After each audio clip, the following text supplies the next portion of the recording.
GWATA TV gives you a first look at North Central Washington's business news. You'll hear from our local business, tech, and education companies as Jenny discusses hot topics and current events with some of the best innovators and pioneers in North Central Washington. Hello, North Central Washington, and welcome to GWATA TV. I'm your host, Jenny Rojanasthien, and it's a pleasure to be in the studio with you today. I've invited a local entrepreneur, Oly Mingo, who's a photographer and videographer, to talk about his company, give some photo tips, and to share more. Stay tuned. We'll be right back on air with our guest.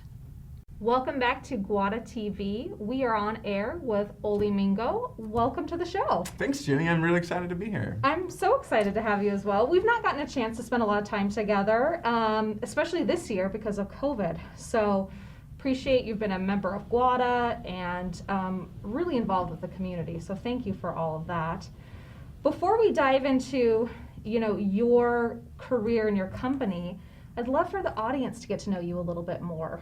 Tell us about your story. Yeah, absolutely. I'm a product of the Valley. I moved here when I was a little kid, but basically spent my whole life bouncing between Leavenworth, Wenatchee, and Lake Chelan. And I've always loved this place. I love this community. I love the people. I love the land. And that's probably kind of what got me started in picking up a camera. Was just, I love life. It's kind of cheesy. I'm just like stoked on life. And in high school, I noticed, video and photography kind of gave me an opportunity to communicate the way that I see the world. And people would be like, boy, that's really cool. I'm like, I know, right? This is awesome. So it's just a ton of fun. I really love it.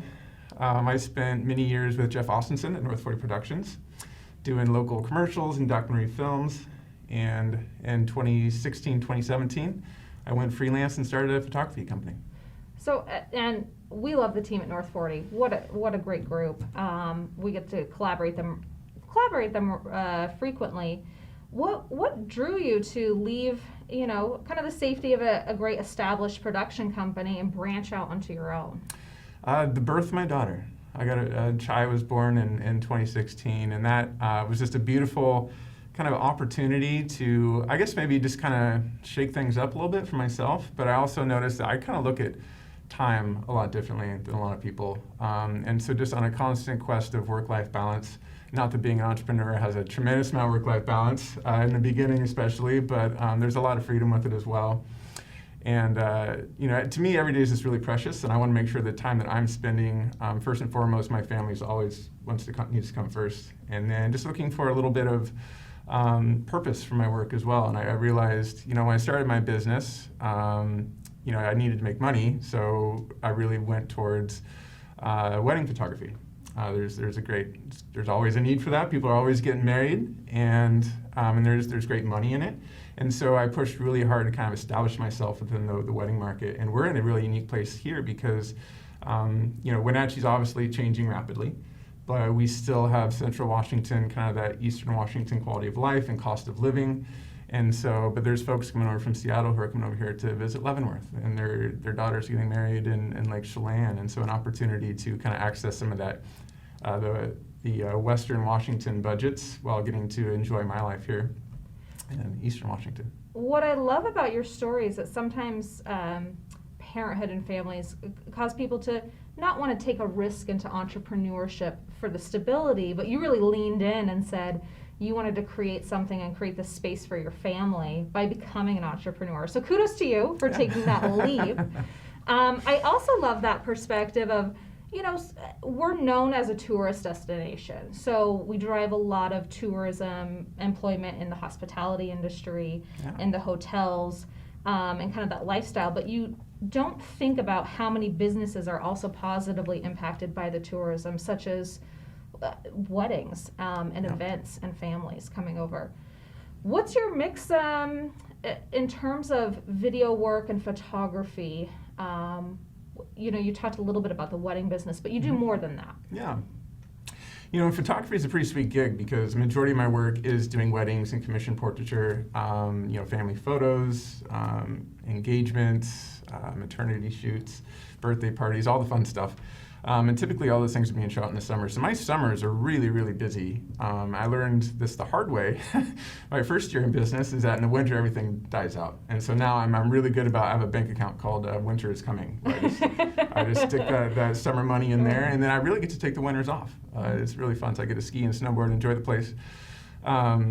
But so a lot of my work, I'm very busy in the summer doing weddings, family photos, and I really love the work. It's really stimulating, it's really engaging, it's really fulfilling. Getting that VIP access to a bride and groom on their wedding day, I get to see things that nobody else gets to see. And those sweet little moments between the couple as it's their time to shine. They're on stage, it's like, and there's a lot of emotion, a lot of stress with it. And I get to capture and funnel that and enjoy all of that and bring my expertise in production as far as keeping calm nerves, keeping everything on pace. Everything's, don't stress, go with the flow. And so I kind of get to be that buddy of the bride and groom through the day. And I get to meet so many people. I love it. I can go off on it forever. There's also, you're booking every weekend, a year in advance, 2 years in advance. That's new. That takes a little bit getting used to. But there's 5 more days in the week to get to enjoy my family and have some fun too. And then certainly shooting family photos. It's interesting. There's kind of 2 groups of people. There's the people who they get it. They're on it. They're getting a family photo every year, and there's woo. And typically those people kind of already have their photographers established. Because once you develop, it's almost like a hairdresser or a dentist. Once you've established that relationship of trust, it's really a lifelong journey. It's really exciting. And as you said, it's often very intimate. You're coming into people's homes, these special moments with families, and so I can see how you can develop that lifelong relationship with a photographer who's really come into your home, into your life. Absolutely. Yeah. And I get to see the full, from the love story of the engagement, and all the way through the wedding, here comes the maternity shoot, here's the newborns, here's the first birthday, here's the second kid. I get to be there for that whole thing. It's the coolest job in the world, Jenny. I absolutely love it. It's a ton of fun. That's amazing. Now, this year has obviously changed every industry. But really significantly changed events and how we spend time together, right? Obviously the pandemic, first we had stay-home orders, then no events, now some limitations. How has that impacted the photography industry? Oh, it was horrifying. I mean, the sky is falling, right? Like no one knew how big or how long or how far-reaching all this was going to be.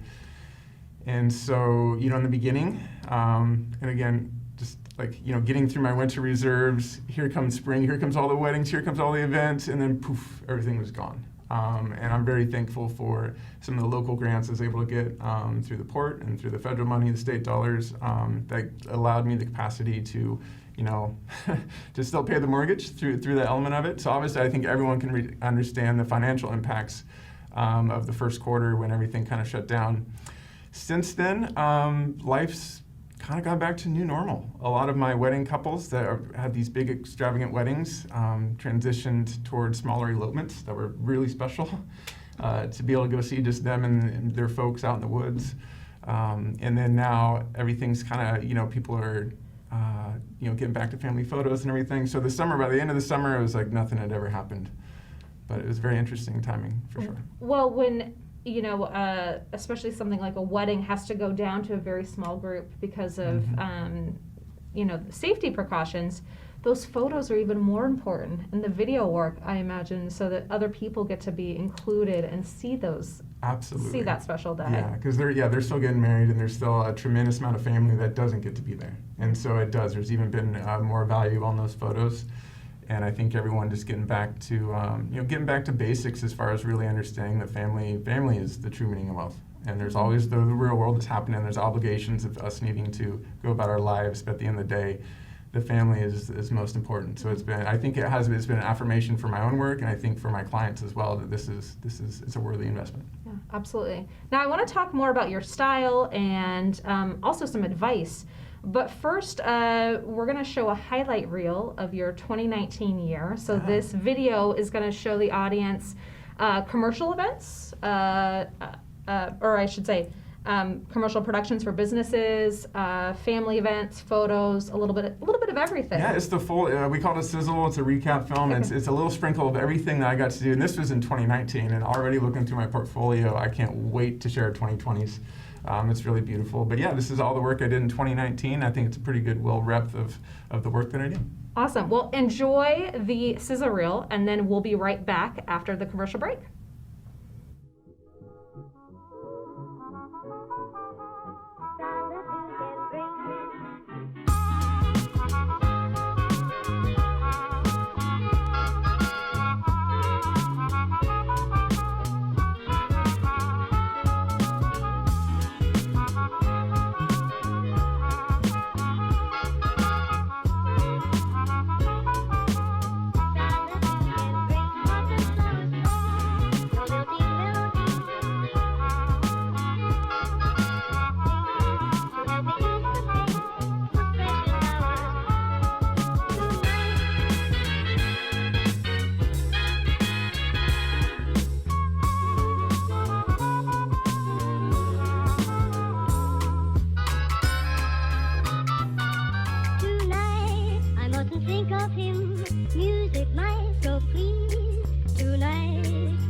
Welcome back to GWATA TV. I've been talking with Oly Mingo about his company and photography and videography. Your style is what we wanted to get into next.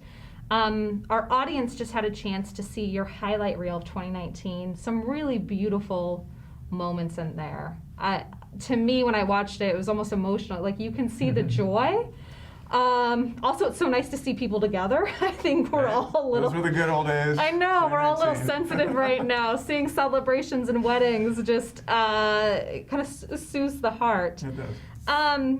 Obviously, photography is so creative, so personalized, and there's a lot of different approaches. Can you describe your style and approach for me? Yeah, so the most important thing with a photographer, with visual creative, is to find and develop your your thumbprint, your signature, and that happens through your style, that happens through your shooting style, that happens through the gear that you use, and that happens through the color grading and the editing process. And so I kind of, as you can kind of see from my film, that I go for a little bit, I call it patinaed, kind of an antique, kind of timeless look.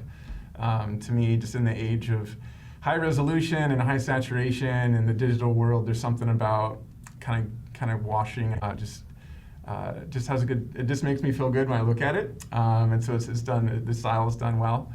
And I've really begun to develop, to identify as an heirloom photographer, meaning that the photos I'm taking, I'm not just taking them for my client, I'm taking them for the children of my client, for the future generations, for my client in 40 years when they're looking back on their wedding photos and reliving that moment.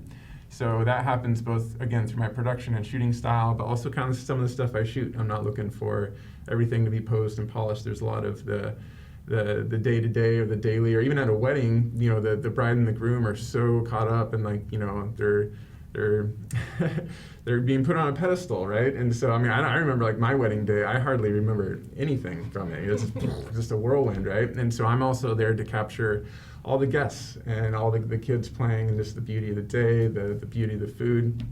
And that translates into my family portrait and stuff as well. Side note, we didn't get a single photo of our food at our wedding in Thailand, to my husband, the chef's great dismay. So it's capturing everything about the day to relive afterward that is important to people. So I love that you mentioned that. Right now, you know, I think there's been a tendency to just put things off. Like 2020 is a wash. We're not doing the events we're going to do. We'll figure everything out next year. If someone was thinking about doing photos or pushing them out, what would your advice be around that? And what's your philosophy on capturing the moment now? Yeah, boy, there's a couple different elements to that. One, I would say, is when you're hiring a photographer, just go on and look at their work. And sometimes that work will speak to you, sometimes it won't. So kind of getting that gauge, if you're attracted to the work, that means you're probably going to be a good fit. Secondly is just having a conversation with the photographer. You know, my personal style is I'm providing a service, and I protect, you know, the time and resources I need to be able to provide that product. But for the most part, my job is to get out of the way and just let the magic happen. So I have a very kind of hands-off approach, which I personally prefer. And then there's also an element of just sitting down and having a conversation, reach out to the photographer. You can read reviews and just begin to kind of build that human connection with them. Because like we had mentioned, whether it's a hairdresser or a dentist or a mechanic, like once you get that professional in your pocket, it's a lifelong relationship that's built on trust, on friendship, honestly. And so just kind of, it's an interesting experience, but those would be some of my recommendations with it. And, you know, we talked offline about the fact that families, especially nuclear families, have never spent as much time together as they have this year. People are working from home. School has been remote. You know, is this a good time to then come into the home and capture some of those moments? Absolutely. Okay. Absolutely. And it's been funny. A lot of my summer, a lot of the families I've shot this summer, we always get one shot with the mask on, because you just gotta, like, you gotta know we're doing it, you know. They're probably not gonna get that printed on the wall, but it's still fun to have, you know, have in the pocket and have for the memory. And again, just on that heirloom note of it, you know, I mean, it's crazy how quickly time goes by, and as there's never a wrong time to, you know, family portraits. I'll just kind of like, so my pricing, you know, it's $150 for 20 minutes or $250 for an hour, and that, you know, that's not cheap, but it's also when you prorate the cost of those photos across your lifetime. I mean, we're talking about pennies on the day to be able to have that memory and captured beautifully. You know, and specifically with like wedding photography, there's a lot of expenses. It's a big purchase. There's lots going on. There's a dress, there's a ring, there's feeding 50 to 200 people. There's a lot going on with that. Photography is perhaps your most important investment. It's the only thing you get to bring with you after that, and it only increases in value over time. And so I'm kind of an ambassador of really just encouraging people to, you know, whether it's me taking the photo, whether it's another professional, whether it's them with the iPhone in their pocket, it's just really important to, you know, capture every day, get those moments captured. We've also talked a little bit about body shaming. You know, I think it's natural tendency for people to say, I'm not in great shape. I never got a summer tan. I'm not looking my best. I don't want to get my photo taken, maybe next year. Tell me a little bit about your philosophy and how you want people to look at your photos. Yeah, and this is really quite common, kind of like the self-body shaming of my couples or of my families, and I always nip it in the butt right away. Because you're always, no matter what stage you're at in your life, you're always going to look back on the younger you and be like, gosh, I look good. or I'd do anything to be back there now, right? Where I thought it was a struggle, yeah, I was great. Exactly. Yeah. So, and also too, one thing I found, there's a lot of mothers who they're feeling the guilt, like, man, I really need to get some family photos, whether you have small children, whether you have adult children. And it's their own body image that's holding them back from initiating that process. And whether your kids are small or grown up, they just love you and they want to be able to remember those memories. And you can, looking at those photos when the kids were younger or when you yourself were younger, those are just really important memories to capture. And so getting around that, and I really work really well too with my couples of just being on set. It's a ton of fun. We're being goofy. We're capturing some good shots, but it's really fun. It's laid back, and it's nothing to be stressed out about, and it's just an important aspect. Well, I think that shines through just in this conversation. Now I want to switch gears for a minute from families and events into business, because you also work with commercial clients, and you've also created a reputation and a talent for your animation work. So let's talk a little bit about what you do for businesses in the region. Yeah, certainly. So my creative career was forged in the commercial world. So it's taking someone else's product, someone else's story, going from the 50,000 foot level. How do you distill that and come out on the other side with the quality product that the client didn't necessarily? They knew they wanted something, and what you end up providing them maybe wasn't on their radar, but it turns out just being more effective and for the goals that they want to achieve.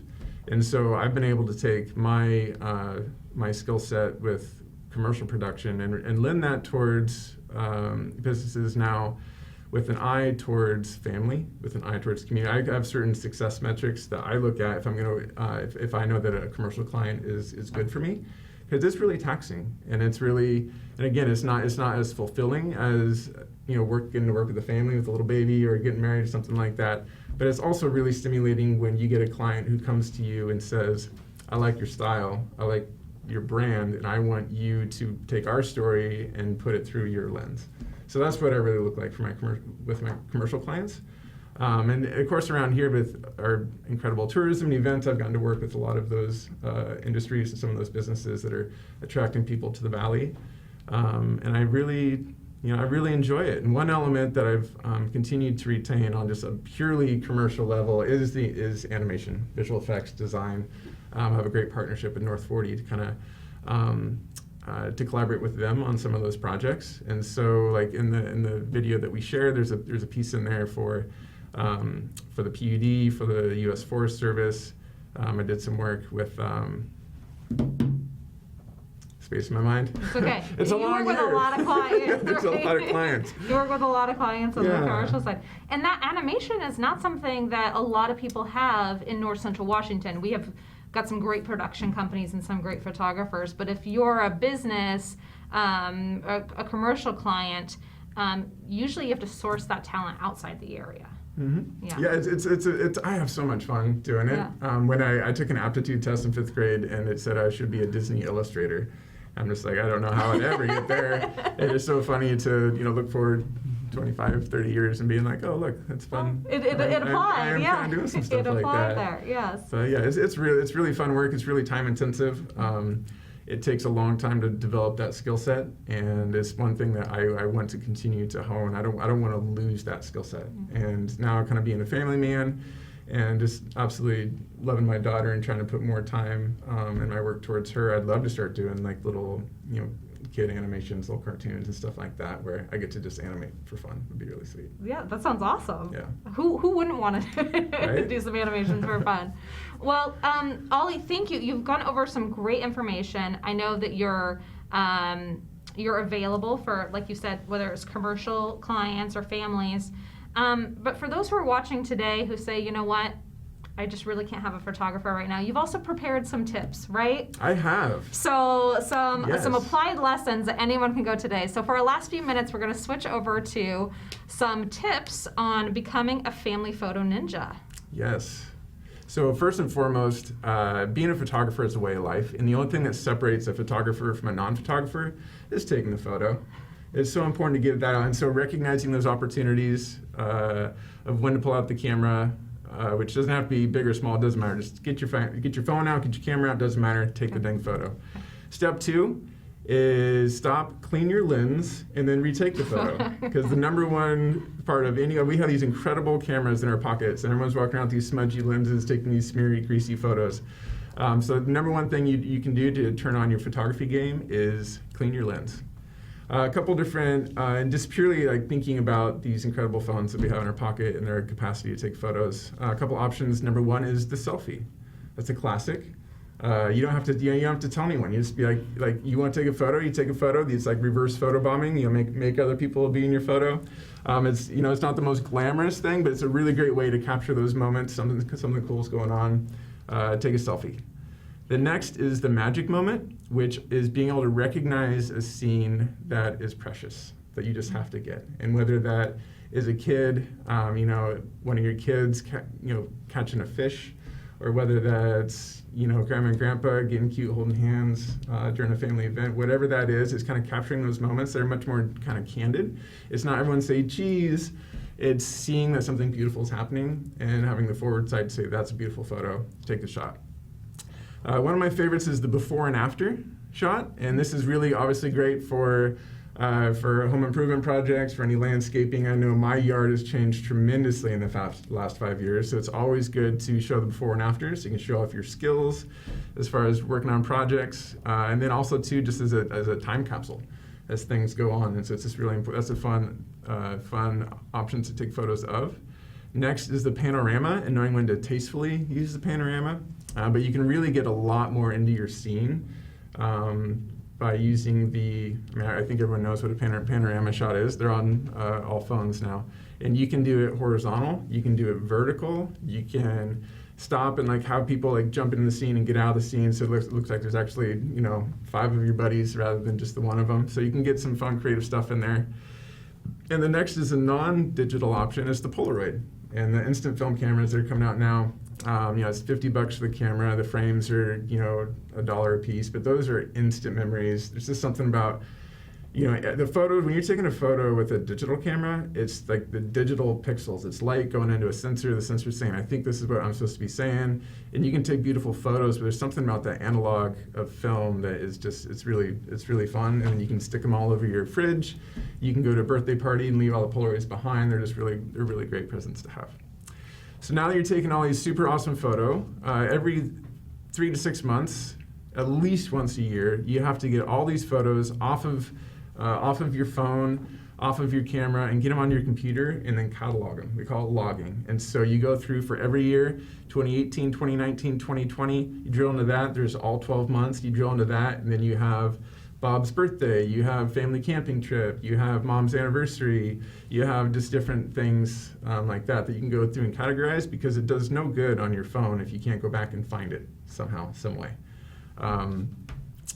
The next is, once it's all organized, is get that backed up to a RAID drive or a cloud service. So a RAID drive is you're just duplicating the media on your computer, so that if your hard drive crashes, you still have it.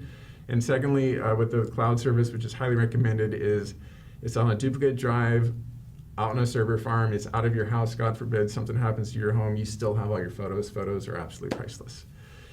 Step 5 is hire a professional. Hire Oly. Let me come do it for those special events, for the birthdays, for the weddings. It's an investment that pays dividends for the rest of your life. So it's always a great idea to bring a professional in. And then step 6 is having the annual prints. Each year, get some family photos, put them on your wall where other people can enjoy them. Make a slideshow, make a family album, make greeting cards. Do something with those photos where they can get out there and be enjoyed by the world, because people are going to love them. I love that. Oly, thank you for the tips, for the insights, and for sharing your story. I'd love to have you back on next year and talk further about your journey. We have to wrap up for today, but definitely if you're looking for a photographer or videographer, great local option here. Join us next week on GWATA TV, right here on the NCW Life channel. Since 1999, GWATA has served as North Central Washington's Tech Alliance. As a 501c3, our mission is to bring people and technology resources together to create a thriving community. Through our work, we aim to inspire, engage, and connect.